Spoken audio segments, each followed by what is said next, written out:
House Judiciary Committee on Monday sent document requests to 81 agencies, individuals and entities tied to President Trump, beginning a broad obstruction and corruption inquiry. Washington, the chairman of the House Judiciary Committee delivered a flurry of document demands to the executive branch and the broader Trump world on Monday that detailed the breadth and ambition of a new investigation into possible obstruction of justice, corruption and abuse of power by President Trump and his administration. In the 2 months since they took control of the House, Democrats on several committees have begun scrutinizing members of the president's cabinet, his businesses, his campaign, his inaugural committee and his ties to key foreign powers, including Russia and its attempts to disrupt the 2016 presidential election. They have also laid the groundwork to try to obtain Mr. Trump's long-suppressed tax returns. But the newest requests from Representative Jerrold Nadler of New York, the Judiciary Committee chairman, opened perhaps the most perilous front to date for President Trump, an inquiry that takes aim at the heart of his norm-bending presidency and could conceivably form the basis of a future impeachment proceeding. Mr. Nadler was explicit Monday in saying the House is no longer content to await the findings of the special counsel, Robert S. Mueller III, and will delve into many of the same issues, but with a different standard of evidence not wedded to a criminal indictment. The letters from Mr. Nadler, dated March 4, went to 81 agencies, individuals and other entities tied to the president. They included the Trump Organization, the Trump Campaign, the Trump Foundation, the Presidential Inaugural Committee, and the White House. The Justice Department, and the FBI, which have collected substantial evidence on Mr. Trump's actions toward federal investigators, were also recipients. Letters also went out to dozens of the president's closest family members and aides who counseled him as he sought to suppress the story of a pornographic film actress, Stormy Daniels, whose claim of an affair threatened his presidential campaign, and later as he launched attacks against federal investigations into him and his associates, the press, and the federal judiciary. As a part of the inquiry, the committee will also investigate accusations of corruption, including possible violations of campaign finance law, the Constitution's ban on foreign emoluments and the use of office for personal gain. In a statement, Mr. Nadler said that it was imperative to begin building the public record of what he has contended are Mr. Trump's abuses. He acknowledged that his work could replicate that of Mr. Mueller, who is also studying whether Mr. Trump obstructed justice, as well as federal prosecutors in New York. But those are criminal cases, and aides to the committee noted that Congress, as it examines potential high crimes and misdemeanors, has a different threshold for wrongdoing. We will act quickly to gather this information, assess the evidence, and follow the facts where they lead with full transparency with the American people, Mr. Nadler said.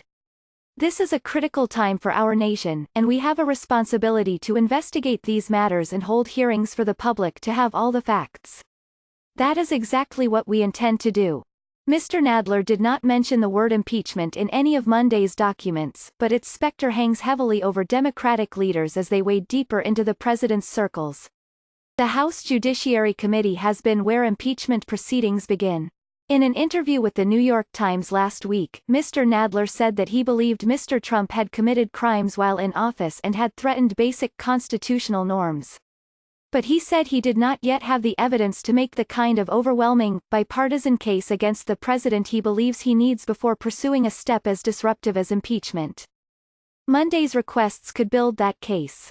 Twice in the past half-century, the House Judiciary Committee has drawn up impeachment articles based, in part, on the same themes that Mr. Nadler laid out: obstruction of justice and abuse of power.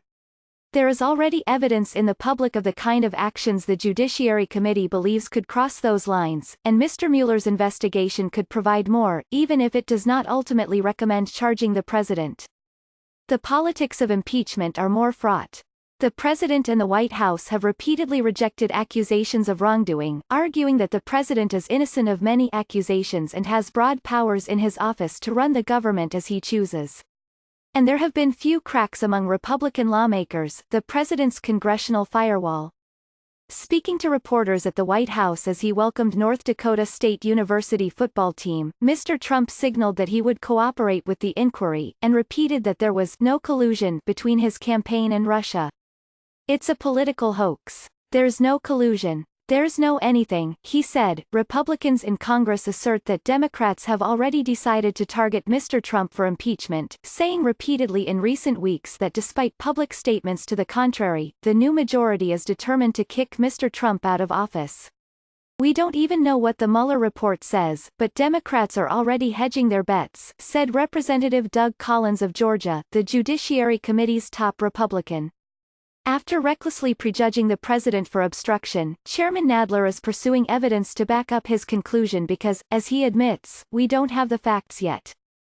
Democrats also widened another front on Monday, as the chairman of the Foreign Affairs, Intelligence and Oversight Committees wrote to the White House and State Department to request detailed documentation related to Mr. Trump's communications with President Vladimir V. Putin of Russia and reported efforts to conceal aspects of those communications.